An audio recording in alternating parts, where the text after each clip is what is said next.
Mungkin sebagian dari Anda juga pernah mendengar tentang harta karun peninggalan Soekarno untuk bangsa Indonesia ini. Ada yang percaya jika harta karun tersebut tersebar di beberapa wilayah di Indonesia dan dijaga oleh makhluk gaib. Sebagian besar lainnya percaya kepada informasi yang lebih logis yang mengatakan jika harta karun tersebut ada di luar negeri, yakni di sebuah bank di Swiss. Dan ada juga yang tidak percaya sama sekali. Bagi sebagian besar yang percaya, harta ini disebut-sebut sebagai harta amanah milik negara Indonesia, yaitu berupa emas batangan seberat 57.000 ton. Jika diuangkan, emas tersebut bernilai sekitar 1.900 miliar dolar Amerika atau sekitar 24.700 triliun rupiah. Bukan jumlah yang sedikit memang.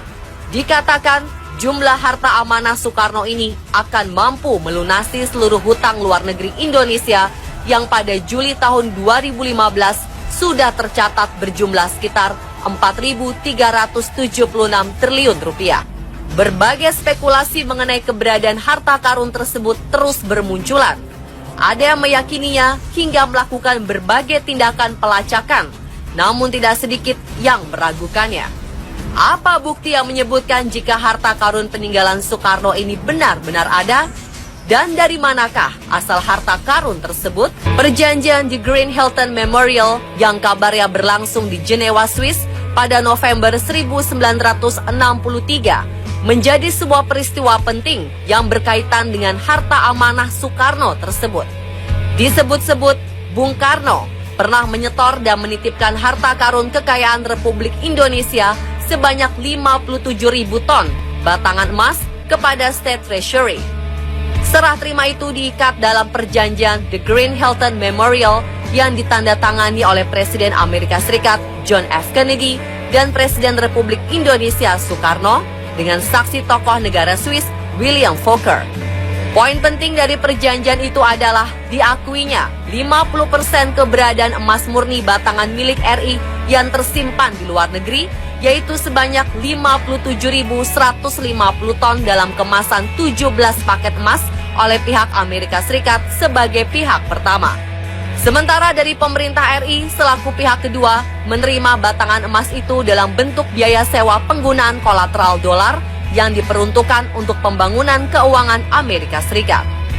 Pernyataan lebih penting tentang isi perjanjian itu adalah biaya sewa yang ditetapkan sebesar 2,5% setiap tahun bagi siapa atau bagi negara mana saja yang menggunakannya. Biaya sewa yang ditetapkan tersebut dibayarkan ke sebuah akun khusus bernama The Heritage Foundation atau The HEF yang pencairannya hanya boleh dilakukan oleh Bung Karno sendiri atau persetujuan Sri Paus Vatikan. Sedangkan pelaksanaannya dilakukan pemerintahan Swiss melalui United Bank of Switzerland atau UBS. Berbagai otoritas moneter maupun kaum monetaris menilai perjanjian itu sebagai fondasi kolateral ekonomi perbankan dunia hingga kini. Bagi politikus Amerika Serikat sendiri, The Green Hilton Agreement merupakan perjanjian paling bodoh yang dilakukan pemerintah Amerika Serikat. Karena dalam perjanjian tersebut, Amerika mengakui aset emas bangsa Indonesia. Salah satu penulis bernama Safari Ans dalam bukunya yang berjudul Harta Amanah Soekarno menyebutkan, jika dokumen perjanjian Green Hilton Memorial yang ditandatangani kedua presiden dan seorang saksi dari Swiss ini benar adanya. Namun seperti dilansir dari detik.com pada 8 Mei 2014, meski buku yang ditulis Safari Ans tersebut berdasarkan penelitian selama 10 tahun dan dibuktikan secara perbankan serta valid, seorang sejarawan dan juga peneliti LIPI bernama Asfi Marwan Adam mengatakan jika dirinya ragu dengan dokumen yang dijadikan rujukan Safari. Menurutnya, perlu dilakukan pengujian oleh Arsip Nasional Republik Indonesia atau ANRI untuk membuktikan keautentikannya. Lalu, dari manakah asal harta sebanyak 57.000 ton emas tersebut? Berbagai informasi yang berhasil dihimpun tim on the spot menemukan ada dua versi dari mana harta amanah tersebut berasal. Salah satu versi mengatakan jika harta tersebut merupakan sumbangan dari raja-raja di Nusantara. Dilansir dari Sindonews 19 Januari 2015, jauh sebelum pertemuan antara Soekarno dan Kennedy, pada tahun 1906 diprakasai oleh Dowes Dekker atau Danudirja Setiabudi, Sutomo, Raden Adipati Tirto Kusumo, dan Pangeran Aryo Noto Dirojo. Para raja-raja di Nusantara pernah berikrar. Dalam ikrar tersebut, Raden Mas Suwardi Suryaningrat dan Raden Haji Umar Sai Cokro Aminoto menyatakan pentingnya menempatkan nasionalisme di atas segala-galanya. Pada saat itulah, para raja di Nusantara menyumbangkan kekayaan mereka. Sumbangan dari para raja-raja inilah yang kemudian dikenal dengan dana perjuangan atau dana revolusi. Jumlah dana yang terkumpul tidak terhitung banyaknya. Sebagian digunakan untuk perjuangan, sebagian lagi disimpan di luar negeri. Setelah revolusi kemerdekaan Indonesia pada 17 Agustus 1945, dana revolusi yang kemudian dikenal dengan dana amanah mulai dihimpun kembali berdasarkan Perpu nomor 19 tahun 1960 yang mewajibkan semua perusahaan negara menyetorkan keuntungannya 5%. Dikatakan, jumlah uang yang berhasil terkumpul dan tersimpan mencapai ratusan juta dolar. Namun begitu, nilai tersebut hanya sebagian dari dana amanah. Sebagian besar dana yang terhimpun adalah yang tercatat dalam perjanjian The Green Hilton Memorial Agreement Geneva yang ditandatangani di Hotel Hilton Geneva. Versi lainnya mengatakan, jika dana tersebut berasal dari kebiasaan para raja dan kalangan bangsawan saat itu yang pro atau tunduk kepada Belanda lebih suka menyimpan harta kekayaannya. Harta yang disimpan para raja itu biasanya dalam bentuk emas batangan dan tersimpan di bank sentral milik kerajaan Belanda di Hindia Belanda, De Fayache Bank, yang merupakan cikal bakal Bank Indonesia. Namun secara diam-diam pihak Belanda memboyong seluruh emas batangan milik para raja-raja dan bangsawan Nusantara tersebut ke negerinya. Namun setelah meletus Perang Dunia II di front Eropa, kala itu wilayah kerajaan Belanda dikuasai oleh pasukan Nazi Jerman, yang kemudian memboyong seluruh harta kekayaan Belanda ke Jerman, termasuk harta simpanan para raja di Nusantara. Selanjutnya, Jerman yang dikalahkan oleh pasukan sekutu yang dipimpin Amerika Serikat, lalu membawa harta-harta tersebut ke negaranya. Bermodalkan harta tersebut, Amerika kembali membangun The Federal Reserve Bank atau Fed yang hampir bangkrut karena dampak Perang Dunia II. Kabar penjarahan emas batangan oleh pasukan Amerika itu didengar oleh Bung Karno yang mengutus Dr. Subandrio, Hairul Saleh, dan Yusuf Muda Dalam. Pihak Amerika dan beberapa negara sekutu saat itu selalu berdalih Perang Dunia masuk dalam kategori force majeure, yang artinya tidak ada kewajiban pengembalian harta tersebut oleh pihak pemenang perang. Namun dengan kekuatan diplomasi Soekarno, akhirnya berhasil meyakinkan para petinggi Amerika Serikat dan Eropa jika aset harta kekayaan yang diambil alih sekutu itu berasal dari Indonesia dan milik rakyat Indonesia. Di antara fakta yang paling kuat adalah para ahli waris dari nasabah The Fayache Bank selaku pemilik harta tersebut yang masih hidup. Dari situ, maka terbagi harta kekayaan masing-masing 50% antara Indonesia dan Amerika Serikat dan pasukan sekutu.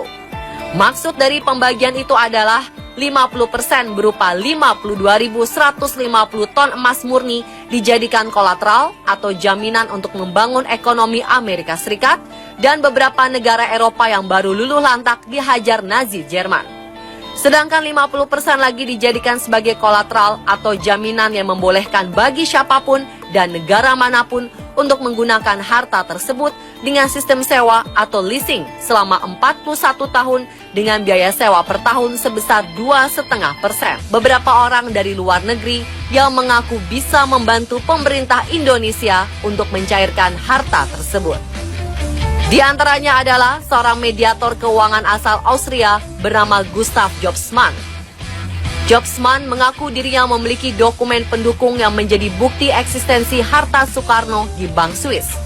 Jobsmann juga mengatakan bisa membantu mencairkan harta Soekarno itu dengan syarat keluarga Soekarno bersedia menginvestasikan semua harta warisan itu di Austria yang saat itu sedang membutuhkan suntikan modal. Jobsmann bahkan mengatakan sudah menghubungi salah seorang keluarga Soekarno bernama Seno Edi Sukanto untuk membicarakan perihal harta itu. Pria ini bahkan pernah diwawancarai oleh wartawan bernama Klaus Yolbinecker yang kemudian berita mengenai adanya peninggalan harta karun Soekarno ini muncul di media negara Austria Kronen Zeitung dalam 2 edisi, yaitu tanggal 17 dan 19 Desember 2012. Seperti dilansir nzherald.co.nz 29 September 2011, aksi yang lebih ekstrim juga dilakukan oleh seorang pria penipu ulung asal Selandia Baru bernama James Lyndon Graham. Tak tanggung-tanggung, ia mengaku sebagai anak angkat dua Presiden RI, Soekarno dan Soeharto. Graham membual telah diadopsi resmi oleh keluarga Soekarno. Ia pun mengaku memiliki kuasa atas harta simpanan keluarga Soekarno senilai 50 juta US dollar dan 100 juta US dollar dalam bentuk emas batangan di Bank Swiss. Kepada para korbannya, Graham mengklaim dekat dengan Interpol. Dalam modus penipuannya, Graham mengatakan butuh uang dari para korbannya untuk mencairkan simpanan keluarga Soekarno di Bank Swiss itu. Graham lantas mendorong korban-korbannya untuk berinvestasi dalam jumlah besar lewat dirinya dengan kesepakatan kompleks. Meski terdengar tak masuk akal, tapi banyak korban terjerat. Sebagian besar korban Graham merupakan investor lanjut usia. Graham menjalankan modus itu selama 10 tahun. Penipu kakap ini sempat ditangkap di Bandara Auckland, Selandia Baru, Juli 2009 saat hendak bertolak ke Singapura. Ia dibebaskan karena membayar uang jaminan dan mengulangi aksi penipuannya lagi. Ketika akhirnya ditangkap lagi dan diproses hukum, Graham dinyatakan bersalah atas 99 kasus penipuan senilai 1,6 juta dolar. Pria berusia 68 tahun itu pun divonis penjara selama 3 tahun 2 bulan. Vonis itu dipotong dari yang seharusnya 6 tahun dengan pertimbangan usia Graham yang sudah tua dan ia menderita beberapa penyakit. Tak hanya di luar negeri, pengklaim juru kunci keluarga Soekarno juga kerap terdengar di dalam negeri. Tahun 2011 misalnya, seorang kakek bernama Zakaria Sukarya Pota yang mengaku berusia 126 tahun dan berasal dari Bolaang Mongondo, Sulawesi Utara mengklaim memiliki sejumlah emas batangan dan surat berharga berisi kekayaan RI yang tersimpan di Bank Swiss. Zakaria juga menunjukkan pedang, tongkat komando, dan 4 emas batangan yang menurutnya milik almarhum Presiden Soekarno. Kakek ini bahkan mengaku memiliki obligasi triliunan rupiah yang dicap dengan tinta emas bergambar Garuda. Obligasi itu dikatakannya siap dicairkan di sebuah bank internasional untuk diberikan kepada negara. Zakaria mengaku punya hubungan darah dengan Presiden Soekarno dan selama 60 tahun belakangan menutupi identitasnya dengan menyamar sebagai petani, pengumpul botol, dan pencari rotan di hutan-hutan Bolaang Mongondo. Ia mengatakan mendapat wahyu untuk membuka semua harta Soekarno itu karena perekonomian Indonesia terpuruk. Inilah tanggapan pihak keluarga Soekarno. Seperti dilansir oleh beberapa media lokal, Puan Maharani yang merupakan cucu Presiden RI pertama Soekarno menepis kabar soal harta sang kakek yang diberitakan sebuah koran di Austria tersimpan di sebuah bank di Swiss. Wanita yang kini menjabat sebagai Menteri Koordinator Bidang Pembangunan Manusia dan Kebudayaan Republik Indonesia ini juga mengatakan tidak memiliki anggota keluarga bernama Seno Edi Sukanto seperti yang dikatakan oleh Gustav Josman di media Austria tersebut. Salah satu putri dari Soekarno, yakni Sukmawati Soekarno Putri, pernah mengatakan jika pihak keluarga sering didatangi oleh pihak yang mengaku memiliki dokumen asli tentang keberadaan harta karun Soekarno. Meski demikian, pihak keluarga meragukan keaslian dokumen tersebut dan meragukan adanya harta peninggalan Soekarno sebanyak 57.000 ton emas. Sementara itu, mantan Duta Besar Republik Indonesia di Swiss, Joko Susilo, pernah mengatakan bahwa kabar soal harta Soekarno di UBS itu tidak benar. Joko mengaku sering dihubungi sejumlah pihak di Indonesia maupun di tempat-tempat lain yang mengklaim menyimpan data soal warisan Soekarno di Swiss berupa emas dan uang. Joko pun kemudian menelusuri informasi itu. Ia bahkan menghubungi salah satu pejabat terkemuka di Bank UBS. Namun ternyata semua kabar tersebut tidak terbukti kebenarannya. Sebagian orang yang mengaku-ngaku sebagai pewaris Soekarno yang bisa mencairkan hartanya di Bank Swiss pun pada akhirnya tidak bisa membuktikan apa-apa. Sampai saat ini, belum ada kisah lanjutan bahwa mereka telah berhasil mencairkan harta Soekarno tersebut dan kisah-kisah ini berlalu dengan cepat seiring angin berhembus.